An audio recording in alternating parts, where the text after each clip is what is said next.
Move to an interior room on the lowest floor of a building. Intense thunderstorm lines can produce brief tornadoes and widespread significant wind damage.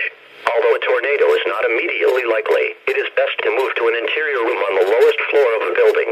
This storm may cause serious injury and significant property damage.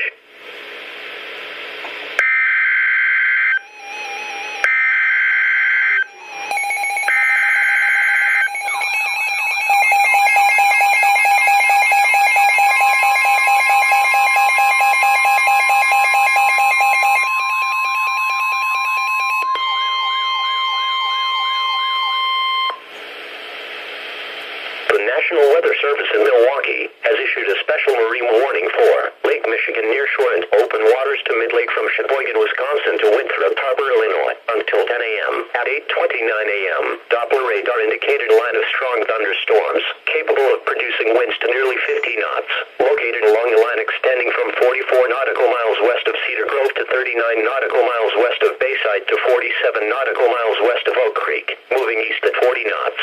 Locations impacted include North Point Lighthouse, Port Washington,